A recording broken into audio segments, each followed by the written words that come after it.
తిలక్ గారు చెప్పండి, నెల్లూరు ఇష్యూ కానీ అట్లాగే మాచర్ల కిషోర్ ఇష్యూ కానీ ఏమిటి ప్రభుత్వ వైఖరి? ఇదంతా ప్రజాస్వామ్యాన్ని పరిహాసం చేయటం కాదా? కేసరి గారు, ఈ నోట్లు డబ్బు దొరికిన దానికి సంబంధించి ఒక మాట చెప్తాను.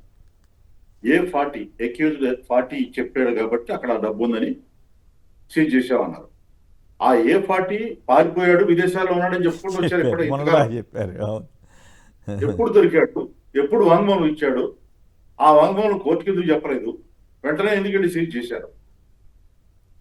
ఇలాంటి ప్రశ్నలు కూడా వస్తాయి. రెండోది, ఈ ఫామ్ హౌస్ ఎక్కడుంది? కరెక్ట్ గా ఆ ఇంజనీరింగ్ విజయేంద్ర రెడ్డి గారి ఇంజనీరింగ్ కాలేజ్ ఎదురుగానే ఉంది. ఓహో, డబ్బులు వేరే చోట తీసుకెళ్లాడంటే హ్యాండ్ బ్యాగుల్లో తీసుకెళ్తారు, కానీ A4 పేపర్లు పెట్టి అట్టపెట్టులో తీసుకెళ్తారు ఎవరన్నా? ఇంజనీరింగ్ కాలేజీలో A4 పేపర్లు వాడతారు, అట్టపెట్లు నిలబడవు కూడా కదా. రెండోది, ఇప్పుడు ఈ నోటీసులకు సంబంధించి అది పక్షపాతంతో కూడింది, రాజకీయ కక్షతో కూడింది అని చెప్పడానికి ఒకటే నిదర్శనం అండి. జగన్మోహన్ రెడ్డి గారికి తప్ప ఏ రాజకీయ పార్టీ నాయకుడు కూడా ఎలాంటి నోటీసులు ఇవ్వట్లా. మిగతా వాడు తీసుకోవట్లేదు. అవును, అంటే వాడు ఒకటే. ఇప్పుడు ఈ మధ్య కాలంలో చంద్రబాబు నాయుడు గారు కానీ, లోకేష్ గారు కానీ, పవన్ కళ్యాణ్ గారిని వెళ్తే జనం రావట్లా. ఆ వీడియోలు కూడా వస్తున్నాయి. ఆ జనం జగన్మోహన్ రెడ్డి గారి దగ్గరికి వస్తున్నప్పుడు భరించలేకపోతున్నాడు ఆయన. ఓకే, పదే పదే వీళ్ళు ఏం చెప్తున్నారు, చంద్రబాబు నాయుడు గారు కానీ, పవన్ కళ్యాణ్ గారిని, జగన్మోహన్ రెడ్డి అధికారంలోకి వచ్చే ప్రసక్తే లేదు, నేను రానివ్వం. ఏమిటా ధీమా ఏంటి? అసలు పోలీసులు కేవలం రాజకీయాలంటే పోలీసు వ్యవస్థను వాడుకోవడం. ఇప్పుడు కోర్టుల దాకా వచ్చారు, కోర్టులతో ఆడుకుంటున్నారు. కోర్టులు మందలించినప్పటికి కూడా నోటీసులు ఇవ్వటం, అరెస్ట్ చేయటం.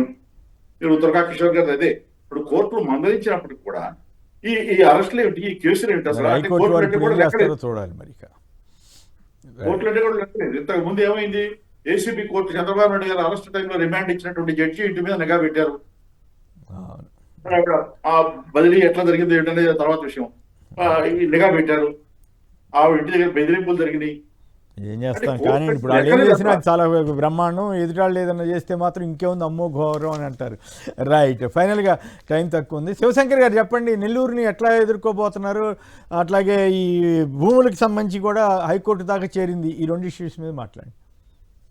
సార్, నెల్లూరులో వాళ్ళు ఎప్పుడూ లేని విధంగా ఏదైతే మనకి ఇది 30 PD యాక్ట్, పోలీస్ యాక్ట్ అమల్లో పెట్టడం కానీ, తర్వాత నేషనల్ హైవేని కూడాను ఏదైతే ఉంది కదా, నేషనల్ హైవేలో చెక్ పోస్టులు పెట్టడము, ఆ ఇంటి దగ్గర కేవలము 3 వెహికల్సే అంట. జగన్మోహన్ రెడ్డి గారి కాన్వాయ్లో 3 వెహికల్స్ మాత్రమే ఉండాలంట. ఆ తర్వాత మా నాయకుడిని అక్రమంగా అన్యాయంగా జైల్లో పెట్టి, అదేవిధంగా ఇంకొక నాయకుడి ఇంటి మీదకి దాడి చేసి హత్యాయత్నం చేస్తే వాళ్ళ తల్లి ఇబ్బందులు పడితే పరామర్శకు వెళ్తున్నాము. ఇప్పుడు ఏదన్నా పోలీసు ఇది ఏది మన అసెంబ్లీ ముట్టడో లేకపోతే కలెక్టర్ ముట్టడో ఇలాంటి ఏదన్నా అయినా కూడా ఇంత పోలీస్ పికెటింగ్ పెట్టినా పర్వాలేదు, మా నాయకుని పరామర్శించడానికి ఇంత కఠిన ఆంక్షల.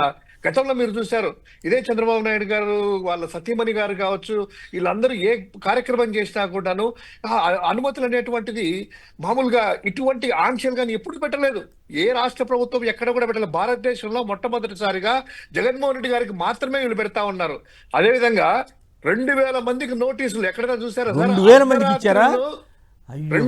మందికి నోటీసులు. ఉదయగిరి, ఆత్మకూరు, కావలి, ఎక్కడికి పడితే అక్కడ కార్పొరేటర్ల ఇంటికి రాత్రి అనేది ఆశ్చర్యం కలిగిస్తా ఉంది. రాత్రి 12:17 ఎస్ఐ ఇంటికి వెళ్ళి మహిళా కార్పొరేటర్ ఫోన్లు చేసి మహిళా కార్పొరేటర్ కి డోర్ ఓపెన్ చేసి ఇదిగో రావద్దని చెప్పి అర్ధరాత్రులు ఎక్కడైనా చూసామా సార్? మహిళల ఇళ్ళకెళ్ళి, మహిళా పోలీసులు కాదు, మహిళా కార్పొరేటర్ దగ్గర. వీళ్ళకి ఏంటి భయం ఏంటి అసలు? నాకు అర్థం కాదు. ఒకే ఒకటి సార్, ప్రజల్లో వ్యతిరేకత అనేటువంటిది ఈ ప్రభుత్వం మీద ఏర్పడింది. తర్వాత ఒక 2 కంటే 3 జమిగూడినా కూడా ఇది చూసిన తర్వాత ఒకటి ఆ జనాలందరిలో కూడాను ఆ టాక్ అనేటువంటి బయటపడుతుంది. ఏ విధంగా మేనేజ్ చేసి ఎల్లో మీడియాను మేనేజ్ చేసినా కూడాను ఈ ప్రజల్లో వ్యతిరేకత కానీ, అసంతృప్తి, కార్యకర్తల్లో టీడీపీ కార్యకర్తల్లో అసంతృప్తి కానీ, జనసేన వాళ్ళ అసంతృప్తి కానీ ఏర్పడింది.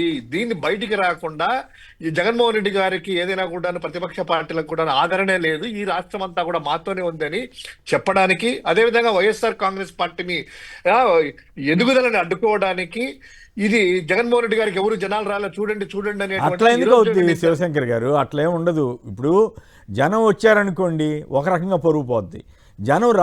జనాన్ని రానివ్వలేదనుకోండి, ఇంకో రకంగా పరుగు పోద్ది. భారతదేశంలో ఇంత అధ్వానంగా ఏ పోలీస్ వ్యవస్థ లేదని అప్రతిష్ట వస్తుంది. చంద్రబాబు గారి ప్రభుత్వం ఇంత నియంతృత్వంగా ఉందా అనేటువంటి కామెంట్ కూడా వస్తుంది. కాబట్టి రెండు రకాలుగాను వాళ్ళకే నష్టం. జనాన్ని రానివ్వకపోయినా నష్టమే, జనం వచ్చినా వాళ్ళకే నష్టం. అసలు వాళ్ళు కామ్గా వాళ్ళు ఇవ్వాల్సిన పర్మిషన్లు ఇచ్చి ఊరుకుంటే జనం వస్తే వస్తారు, లేకపోతే లేదని ఊరుకోవాలి. కానీ ఇదేం పిచ్చుకోవాలండి, నాకు అర్థం కావట్లేదు. అట్లా కాదు సార్, ఇది కూడా రెడ్ బుక్ లో భాగమేనో ఏం పాడో. మాకు ఎల్లో మీడియా ఉంది, రైట్, ప్రజలు ఏం చెప్పినా నమ్ముతున్నారు. ఇంకోటి సార్, ఇంకా దుర్మార్గం ఏంటంటే Complete మాచర్లది వీడియో కూడా చూపించారు కదా, ఇంపార్టెంట్ ది. ఆ తురగా కిషోర్ అనేటువంటి వ్యక్తి 6 నెలలు లోపల పెట్టి చేసేసి అనేక 7 నెలలు అయిందంటండి ఇప్పటికి. 7 నెలలు బయటకు వచ్చేస్తే 8 నెలలు 8 నెలలు ఓకే, 7 నెలల పాపను కూడా టచ్ చేయకోకుండా తీసుకెళ్లారు. హెబియస్ కార్పస్ పిటిషన్ వేస్తే వాళ్ళు చెప్పింది ఏంటంటే తెలుసు, ఏ కేసులో చేశారంటే ఎప్పుడో 2014 ఎన్నికల ముందు టీడీపీ కార్యకర్త బ్రోచర్లు పంచుతున్నాడంట, తెలుగుదేశానికి ఓటేయండి అని. దాన్ని నేను అడ్డుకున్నాడంట. అప్పుడు ఎందుకు కేసు పెట్టలేదయ్యా అంటే, అప్పుడు కేసు తీసుకోరు కాబట్టి పెట్టలేదంటే ఇప్పుడు పెట్టారంట. అంటే మనం అనుకుంటే ఏదైనా కూడాను ఒక వ్యక్తిని నిర్మూలించాలంటే ఇంత మరి ప్రభుత్వం నుంచి ఒత్తిళ్ళు వచ్చినా కూడా పోలీసు వ్యవస్థ మరి ఇంత దారుణంగా చేయడము ఎక్కడైనా భారతదేశంలో చూసామా సార్? పోలీసులకు వాళ్ళకైనా మనసు రావాలి కదా, అరే అన్యాయంగా అక్రమంగా ఒక వ్యక్తిని ఏదైనా తప్పు చేసింటే పెట్టినా పర్వాలేదు, ఇంత అన్యాయంగా ఇంత అక్రమంగా లేని కేసులు జోడించి వాళ్ళని పెట్టడానికి, రేపు ఇది చెడు సంస్కృతిని పెట్టడానికి తప్పు కాదా? ఇంకోటి ఏదైతే హైకోర్టు వారు ఆ పిల్లు వేశారు కదా వాద్యం ప్రకారము, ఆ లూలు మహల్కి సంబంధించింది కానీ వాటికి కానీ ఎందుకు ఇలా ఇస్తున్నారు, అవి పూర్తి వివరాలు మాకు సబ్మిట్ చేయండి, తర్వాత అంతవరకు దానికి మీద చర్యలు తీసుకోవద్దని హైకోర్టు వారు స్వయంగా విజయవాడలో కూడా ఇచ్చినటువంటి ఉత్తర్వులని, జీవోలను కూడా మాకు సబ్మిట్ చేయండి అనేటువంటిది ఆర్డర్ ఇచ్చిన దాన్ని బట్టి చూస్తే ఎంత దుర్మార్గంగా దారుణంగా కేకులు, అదే బర్త్డే కేకులు కోసినట్టు కేకులు పంచిచ్చినట్టు ఒక్కొక్కరికి ఒక కేకు అనుయాయులకి భూపంజారం జరుగుతూ ఉంటే, గతంలో ఐఎన్జీ చూసాము అపధర్మ ముఖ్యమంత్రిగా ఉన్నప్పుడు ఆయన ఎలా చేశారో సేమ్ రిపీట్ ఇప్పుడు ధర్మ ముఖ్యమంత్రిగా అంటే అపధర్మ కాకుండా ఫుల్ స్థాయి ముఖ్యమంత్రిగా ఉన్నప్పుడు ఇప్పుడు అలా చేస్తున్నారు. రైట్.